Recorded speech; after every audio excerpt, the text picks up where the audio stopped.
everybody, welcome back to Tidalwave Afterwork, the music production podcast where we answer your questions. This is Marc Maurer. Hello. And I am Patrick Damiani, and we are here at Tidalwave Studio. Yes, let's get into it. First question is from Tim Kehle. Hi, Tim. Tim wants to know, with so many new producers entering the scene thanks to affordable tools, how do you think someone can still stand out and make a name for themselves? Thanks. Good one. Building a career out of anything is being consistent and putting out a lot of work.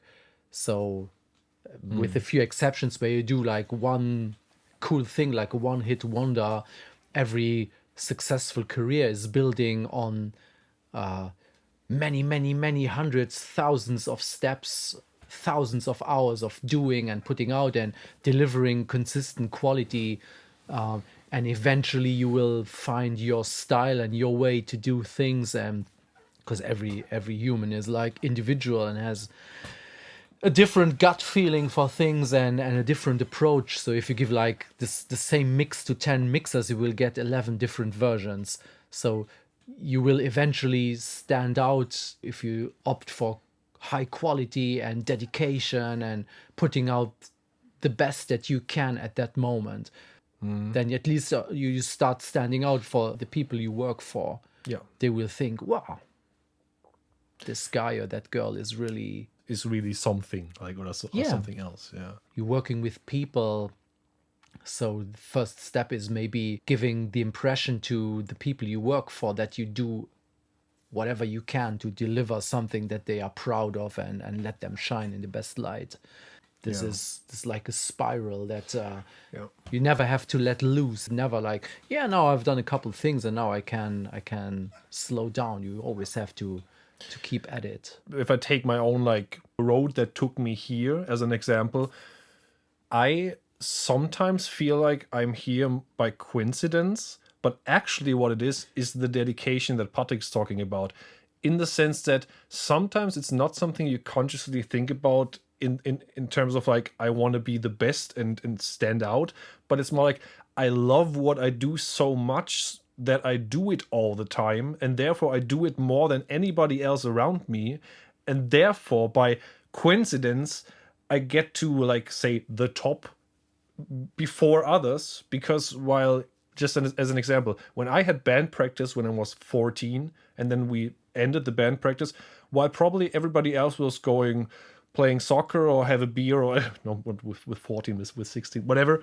I was going home writing songs, playing guitar, playing drums, but not with like a purpose or a long time goal, but just because of passion. Yeah. You need to know that whatever you are doing, you really, really, really love. And the standing out part comes, like Patrick says, naturally, in the way that you have so much experience and you have put so much time and energy into something that, that, let's say, like that tree that you are just expanded in such a big way and in such a special way that you will just stand out. And this does not only apply to music production, it just applies to everything you do in life. I would like to end this with a quote that just comes to my mind from a master woodworker that I learned everything from. He always says, it's not what you do, it's how you do it. And I think that pretty much sums it up. Just always be the best version of yourself that day in whatever you do, and then you have a chance of stand out somehow. Yeah. Yeah. Great. That's a good one. Yeah. Tim? Go for it. Go for it. Helps. Go for it. Thanks for the question.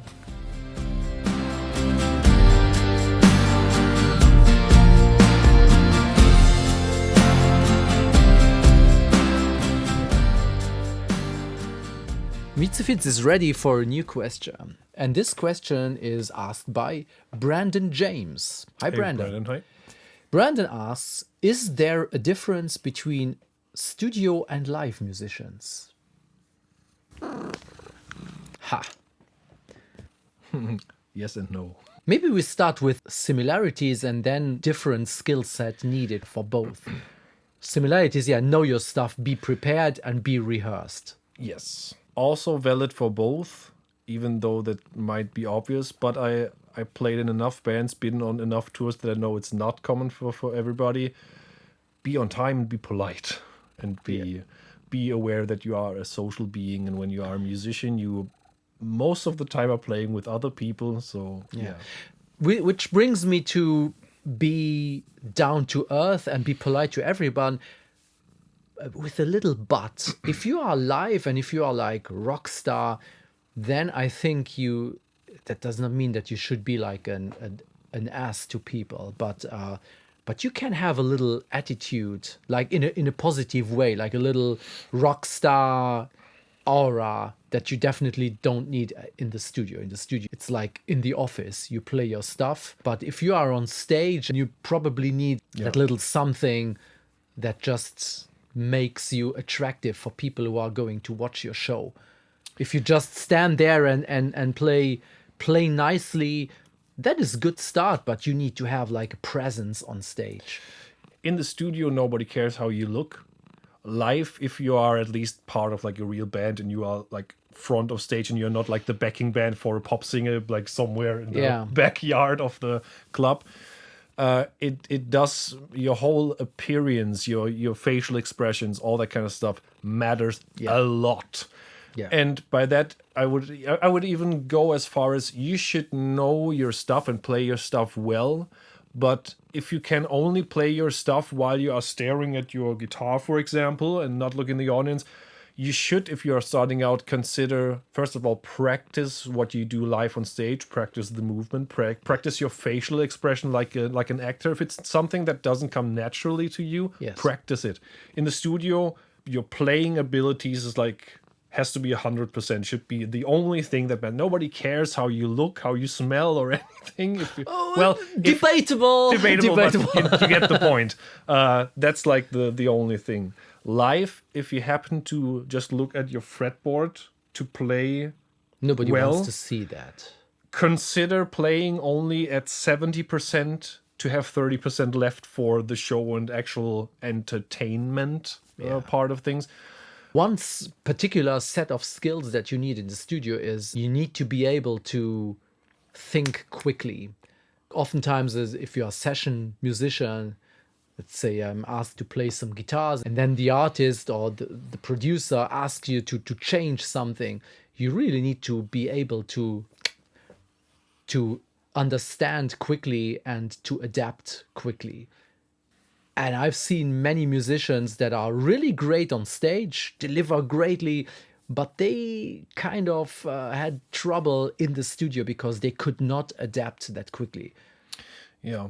So this is something that you really, really need if you are working in the studio. Like, think quickly, understand structures and rhythms and wishes from the artists or for the people you play with. Understand them quickly and be able to deliver whatever is needed, like on press of a button. Yeah. I would add one more thing. In the studio, you have infinite takes. Life is one take. You always have to be more holistic with the whole thing. I had situations where we sound checked with the band I played with.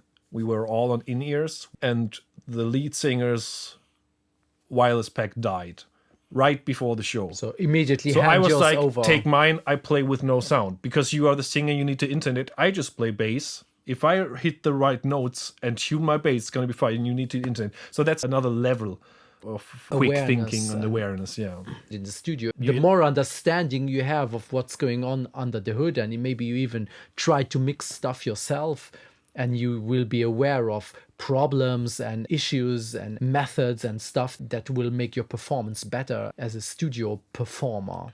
Yep. It's very, very important. Yeah. It was a good one. Thanks. Cool.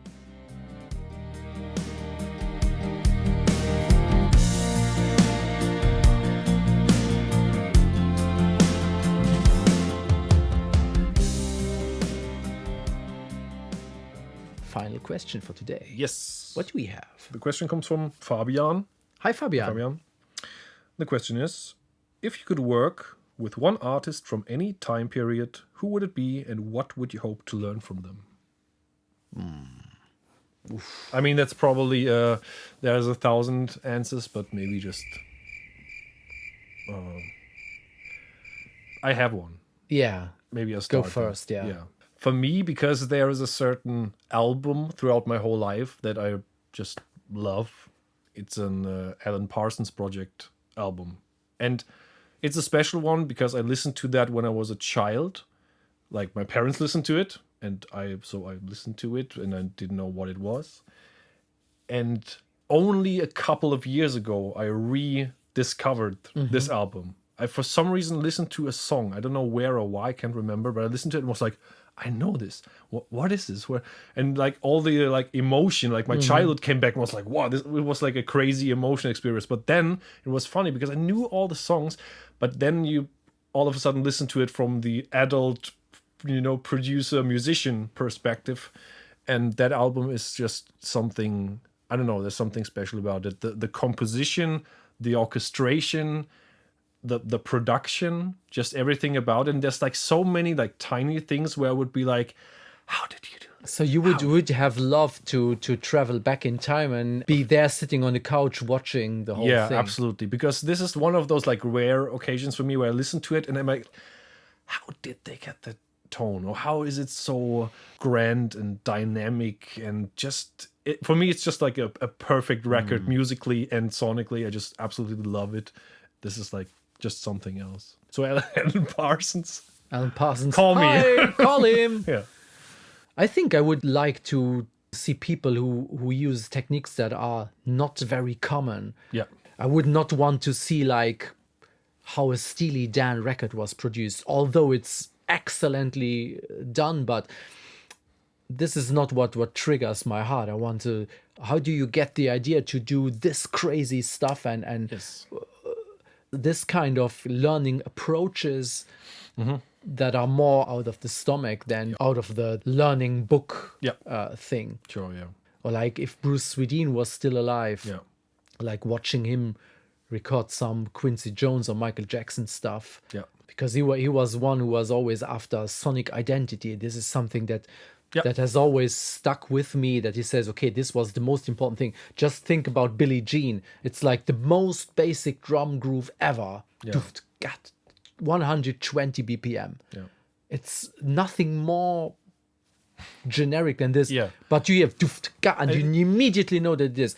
But there is some That's crazy, thought yeah. that went into it. So, for example, there's one technique that I still like copied from him, that I know from him, is like this little baffle between snare, microphone, and hi-hat. So to reduce the bleed. And this is something that he did for Billie Jean. I have seen pictures, or like a bass drum cover to isolate the bass drum microphone from the cymbals, which doesn't seem like anything really spectacular today, maybe. Yeah. But It started. He paid someone to build that thing. He had the original idea for stuff like this. Yeah. And I think I would like to see like pioneers in their work more than like masters that Good point. You know what I mean? Good point, yeah. Yeah. It's like how what triggers this pioneering mentality. Yeah. This is something that I find very interesting. That's a great answer. Let us know who you would like to see in action. That would be really interesting. Let us know in the comments if you want. And while you are in the comments, it's not far away from the subscribe button. And the like button is also like the neighbor of the subscribe button. Yes. I hope you enjoyed it, and see you next week. See you then. Bye-bye.